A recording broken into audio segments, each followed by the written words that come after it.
E aí? Ei, pessoal, essa é a parte 2 do vídeo Mulheres Incríveis. A primeira parte nós fizemos, já postamos semana passada. Se vocês não viram esse vídeo, clique aqui em algum lugar da tela que vai estar o link para vocês poderem assistir. E nessa parte 2, nós elencamos novamente 5 mulheres incríveis e fodásticas aqui da Alemanha, com um viés um pouco diferente das 5 primeiras, e a gente vai compartilhar com vocês. Roda a vinheta.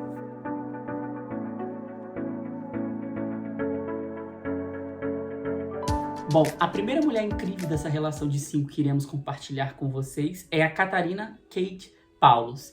Ela é muito incrível pra gente pela seguinte razão. A mulher, além de ser uma inventora, ela tem uma história de vida sensacional e fenomenal que, inclusive, reverberou na Primeira Guerra Mundial.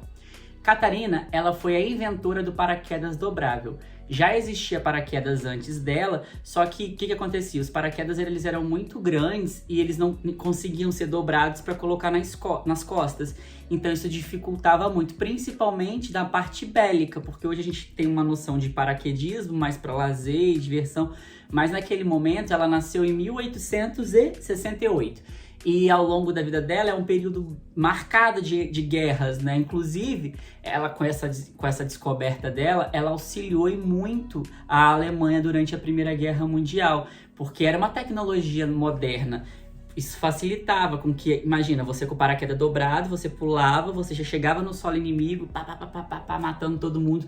Isso era uma coisa que, era uma tecnologia que os adversários dos alemães não possuíam naquela época.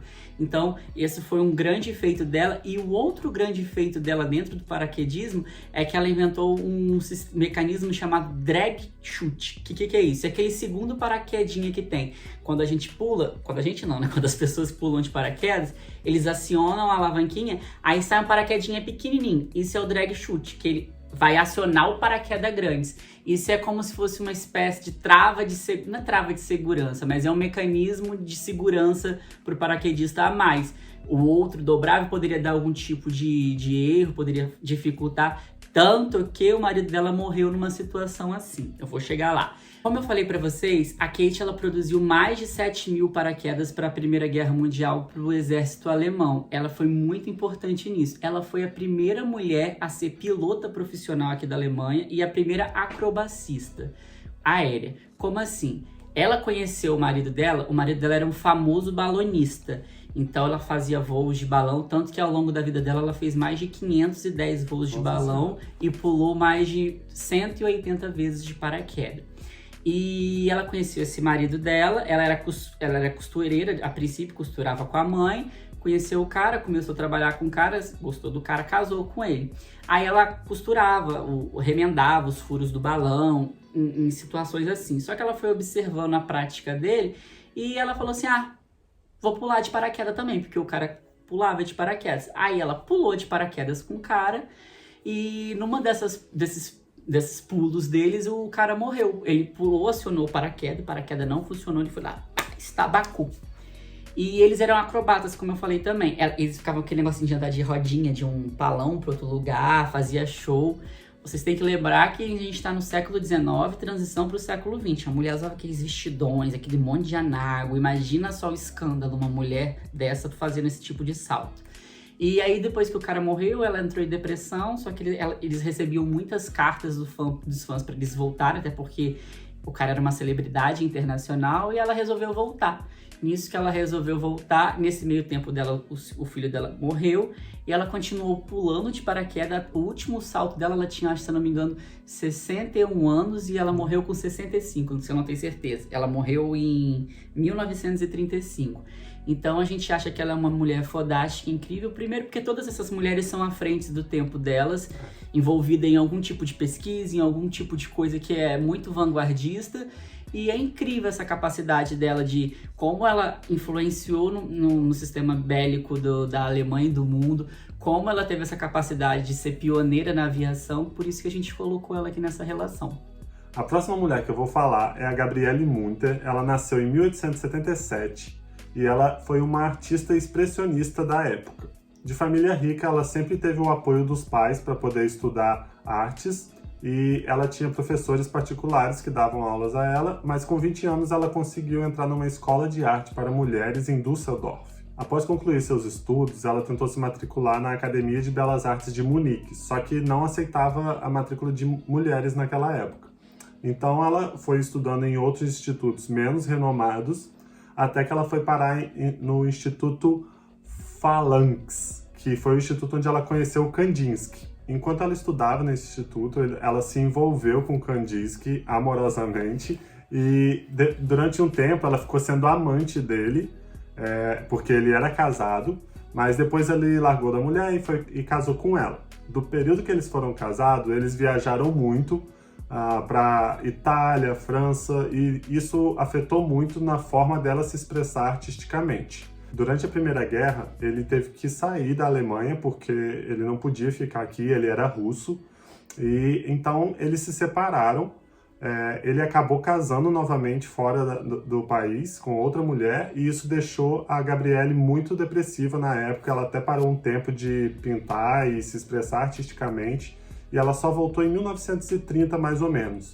Nesse período de 1930 até o início da Segunda Guerra Mundial, ela continuou trabalhando com exposição de arte e fazendo obras, mas chegou a Segunda Guerra Mundial e ela precisou parar, porque era uma das diretrizes do governo que mulheres não podiam se expressar artisticamente, e também ela não podia fazer mais exposição. Então ela voltou para a cidade natal, e o grande feito dela nessa época foi que ela acabou carregando várias obras do Kandinsky e de outro movimento muito importante aqui da Alemanha, que são os Cavaleiros Azuis, e ela acabou protegendo essas obras de serem destruídas, o que é um feito muito grande para a história da arte, porque foi o que permitiu que atualmente nós pudéssemos ter grandes influências dessas obras nas nossas vidas e na vida da história da arte em geral. É interessante porque a Gabrielle, ela participou desse movimento que traduzido seria Cavaleiro Azul. Esse movimento se deu, antes desse existia um outro movimento com um grupo menor que estava incluído dentro desse movimento, e aqui no Museu de História daqui das Pinturas tem bastante coisa desse movimento, inclusive as pinturas do Klee, que foi um pintor bem famoso que ela preservou. Então imagina só, a gente tem um monte de obras que nós escutamos falar ao longo da história, mas que se perdeu no tempo, e ela arriscou principalmente a sua fortuna e... vida, né? Exatamente, porque ela era uma mulher rica, então parece ser pouca coisa, mas aqui na Alemanha esse movimento artístico é um movimento artístico muito forte e é muito valorizado. A próxima mulher, gente, eu não tenho nem roupa pra falar dela, vamos lá. Raninha pros íntimos, Hannah Arendt, gente. Vocês ficam colocando o nome de cachorro de Hannah. Tá ela tá se remoendo. Hannah é um nome muito comum aqui na Alemanha, né? Mas Hannah Arendt é assim, pá! Bom, Hannah Arendt, sem sombra de dúvida, foi uma das maiores pensadoras do século XX. Ela foi uma filósofa política muito relevante de origem judia. Isso marca muito a sua vida. E ela se destaca muito porque ela consegue pegar eventos históricos, fazer apontamentos filosóficos de uma forma didática que você consegue entender. É muito interessante que ela começa a estudar, ela sempre foi uma leitura voraz, assim, e ela sempre teve muita facilidade de aprender conceitos filosóficos, o que não é uma coisa comum. Então ela entra na universidade e logo ela vai ser pupila do Heidegger, que é um filósofo muito famoso também. Aí ela fica doida pelo Heidegger, Heidegger fica doida por ela, e eles se pegam, ficam durante um tempo. Aí a mulher, o que ela estudou? Ela estudou Santo Agostinho, mas ela estudou o amor em Santo Agostinho. E as pesquisas dela são muito interessantes, como que se dá esse conceito. Tem vários textos dessa época que você já consegue ver o talento dela. Só que aí os dois resolveram se separar, ela ficou puta, falou assim, desistiu. Aí ela começou a ser orientada por um outro filósofo muito importante, que eu sempre esqueço o nome dele, é o Karl Jaspers. Ele foi um importante filósofo também, seguiu continuando a estudar sobre Santo Agostinho. Só que o que aconteceu? Veio o povo nazista. Aqui, meu filho, na Alemanha, antes do nazismo e depois do nazismo. Aí o que aconteceu? Eles proibiram as universidades o acesso para pessoas de origem judaica nas universidades, e ela acabou fugindo para os Estados Unidos e ficou lá até a sua morte, desenvolveu toda a sua carreira dentro dos Estados Unidos. Aí, depois que acabou a Segunda Guerra Mundial, os pessoal nazista tudo fugiu pelo mundo e acharam um cara chamado Eichmann. eu acho que é assim que pronuncia o nome dele. Acharam ele na Argentina, prenderam ele, deportaram ele lá para Israel e iriam fazer um julgamento. Abriram um tribunal de exceção para poder julgá-lo e ele foi julgado, sentenciado à morte. E por que esse julgamento marcou tanto a carreira da Hannah Arendt? Porque um jornal importante dos Estados Unidos, o New Yorker, a convidou para cobrir esse julgamento. Aí sai Hannah Arendt dos Estados Unidos, vai Hannah Arendt para Israel e ela observa. E é muito interessante porque desse julgamento ela escreve Eichmann em Israel e a banalidade do mal, que é um dos conceitos mais bem trabalhados dela. E é muito legal porque muita gente fez uma leitura equivocada desse livro dela. Muita gente acha que ela defende o Eichmann, falou que ele não deveria ser sentenciado à morte, e não é nada disso. Ela conseguiu ter a lucidez. Pensa que mulher foda. Ela teve que sair do país dela, porque por causa das convicções religiosas dela, ela foi pra lá, ficou esse tempo todo, e ela conseguiu ter um olhar científico, acadêmico em cima desse julgamento. Ela percebeu que Eichmann era um cara comum, era um cara normal. E ele falava isso a todo tempo. Eu não sou uma pessoa ruim, eu não sou essa pessoa má que vocês me pintam a todo tempo. Eu cumpria ordens. E ela observa que ele realmente não era uma pessoa má. E o que era o mal, o que era o bem nesse momento? Ela observa que o bem naquele momento é o que a gente considerava o mal. Então ele era um burocrata. Matar pessoas, ele estava responsável pela grande parte da solução final. Ele foi um dos burocratas, que era o extermínio das pessoas de origem judia ou judaica nas regiões que ele passava. Então ela cunhou esse termo de banalidade do mal, que você, eu, qualquer pessoa pode estar inserido dentro de uma realidade que pra gente não é uma coisa ruim, que a gente desenvolve essas ações, mas que é considerado uma coisa ruim. E por que muita gente leu isso errado? Porque, segundo essas pessoas que interpretaram esse conceito de forma equivocada, ela estava sendo favorável a ele. Não, ela estava reforçando as instituições democráticas, falando esse cara era tão tapado, que ele não conseguia distinguir o que ele estava fazendo. Ele apenas cumpria a ordem. E ela critica dessa forma o establishment e o status quo de todas as autoridades. Assim, é muito comum isso no judiciário. Eu cumpro leis, eu cumpro ordens. Tá, tudo bem, você cumpre a ordem, você cumpre a lei, é o dura lex ad lex, mas ao mesmo tempo você tem que ter um senso crítico. E por isso que ela é muito fodona. Mais pra frente ela vai desenvolver um outro livro que é um marco também, que chama As Origens do Totalitarismo, que ela vai fazer críticas ferrenhas ao comunismo, ao socialismo, e traçar relações entre eles e outros movimentos importantes da época. Ela, assim, nesse pouco tempo a gente não consegue resumir tamanha relevância e a importância da Hannah Arendt. Ela é, com certeza, uma das grandes mulheres, não só do século XX, como ao longo de toda... Não só da Alemanha.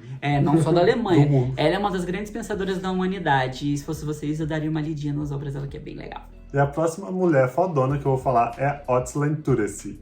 Ela é uma médica, imunologista, empresária alemã, de origem turca, em que ela tem uma empresa aqui na Alemanha chamada BioNTech, e que ela e a equipe dela simplesmente desenvolveram a vacina do coronavírus. Coronavirus! The shit is real! Junto com a Pfizer, e essa vacina dela tem uma eficácia de 90% de sucesso nos casos. É muito interessante observar que ela é de origem turca, ela é casada com um turco, o marido dela é sócio dela na empresa. É legal porque a comunidade turca é muito forte aqui na Alemanha e ela é motivo de orgulho para essa comunidade. Ela é muito benquista na comunidade internacional e provavelmente rumores de que vem um Nobel de Medicina por aí, provavelmente, a gente não sabe ainda. Além desse trabalho importante dela para o desenvolvimento da vacina do coronavírus, ela também preside a Associação de Imunoterapia contra o Câncer, onde ela desenvolve vacinas que atuam sobre células cancerígenas para futuramente conseguir arrumar um tipo de cura para o câncer. Picona, mulana. Não, bichinha inventar uma Picona vacina. não, vaginona. Isso aí. Uma vacina pro câncer, mano. Isso é bizarro. Eu não sei nem pensar isso. Vai ser que tipo picolé, Você tem o quê? Eu tenho de pulmão, tá? Toma de pulmão. Você tem de... Pelo que eu entendi, é basicamente isso. A vacina, ela é direcionada para atuar em cima das células que estão cancerígenas, mas, assim, não são todas as variações do câncer que ela consegue ajudar, que essa vacina tem eficácia. Então, isso é um processo que ainda está em desenvolvimento. Se vocês entendem um pouco mais sobre qualquer uma dessas mulheres, coloque um comentário aí pra gente, nos ajude a entender um pouco mais, porque elas são tão high assim. A gente pega só o berola. shallow now, sabe? Porque não dá. E a última mulher dessa nossa lista, gente, é Rosinha. Rosinha pros íntimos, ela é linda. Não é de Campos, não. Não, Deus me livre. A última é maravilhosa, chamada Rosa Luxemburgo ou Rosa Luxemburgo. Aí vocês vão estar se perguntando, mas ela nasceu na Polônia.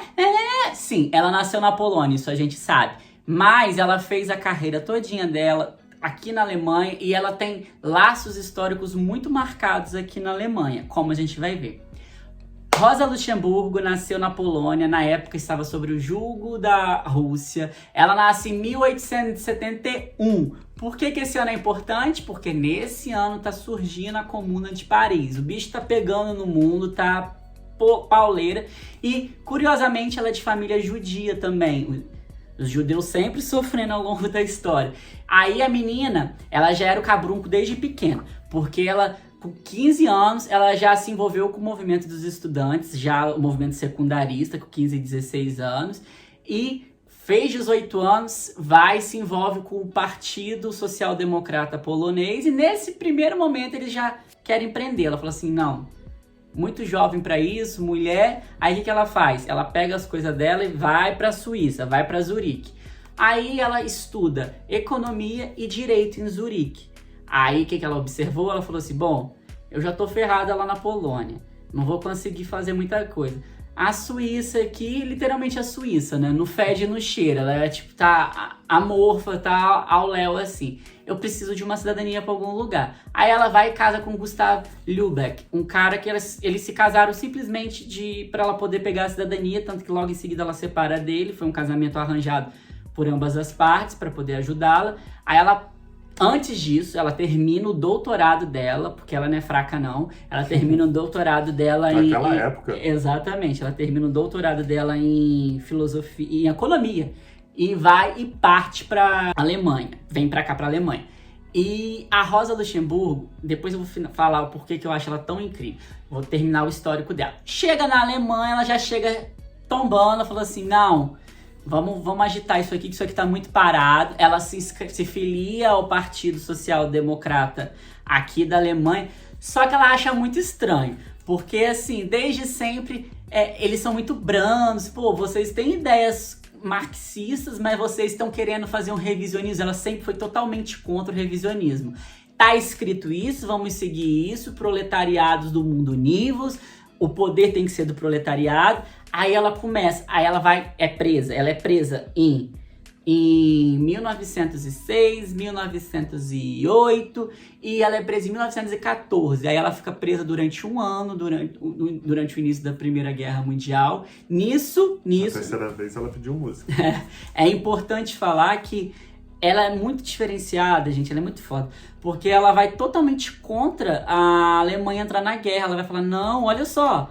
O foco da gente é o proletariado, isso vai desarticular o movimento, isso não é legal pra gente. Ela vai contra, inclusive, o Marx nesse pensamento, porque essa concepção beligerante de guerra, de tudo, para poder se impor, vai contra a soberania dos países. E ela consegue desenvolver uma ideia marxista, uma ideia comunista, democrática, porque ela fala assim, cada país é soberano, a gente tem que respeitar a soberania desse país e tem que entender... que a gente precisa articular aqui o pessoal de base nosso aqui. Aí ela vai presa, continua publicando e tudo. Aí, o que acontece? Ela é solta.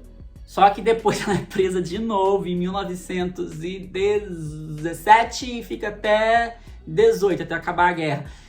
E eles não gostaram que ela tivesse saído, não, porque ela sempre foi uma agitadora política muito. Ela tinha esse poder de organização. Ela funda a Liga Espartaquista, que essa Liga Espartaquista depois vai dar origem ao KPD, que é o Partido Comunista da Alemanha.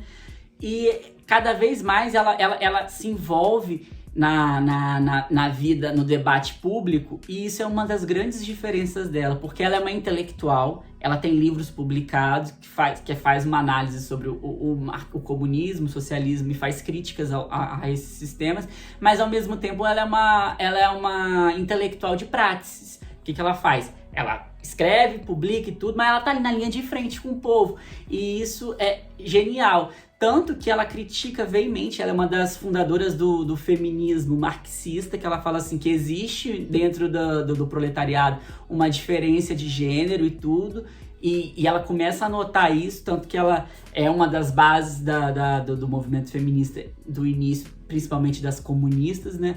É importante falar isso. E aí o que acontece? Tava falando muito, tava muito política, mulher, vão lá e ela é matada, matam ela.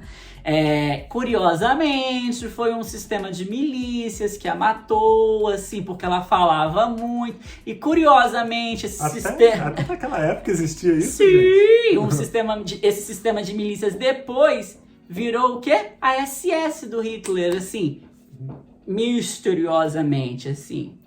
Pega a dica. Hollywood está dando dica. Então, eu acho que a Rosa Luxemburgo foi uma mulher muito incrível, muito foda. Nós fizemos uma relação que tiveram inúmeras mulheres físicas, tiveram médicas, biólogas. E por que eu fiz questão de colocar mulheres do pensamento social? Porque aparentemente elas podem não ter desenvolvido nada, não foi um filtro de café que ela inventou, não foi um paraquedas dobrável que ela inventou, mas a filosofia e as ciências sociais ajudam muito a humanidade e reverbera talvez bem mais do que um paraquedas dobrado ou um filtro de café. Então, essas duas mulheres, principalmente essas duas últimas que eu falei, a Hannah Arendt e a Rosa Luxemburgo, são duas mulheres muito incríveis, à frente dos tempos dela, e que a gente sempre tem que ler alguma coisa para poder ver quão incríveis e fantásticas elas eram naquela época. Mas ninguém tá acima de ninguém. Exatamente. A gente tá só querendo dizer que cada uma tem seu lugar especial no mundo. Exatamente. E que todo mundo pode atuar em um campo. Essa ordem que nós fizemos de forma alguma foi uma ordem hierárquica, foi uma coisa bem aleatória.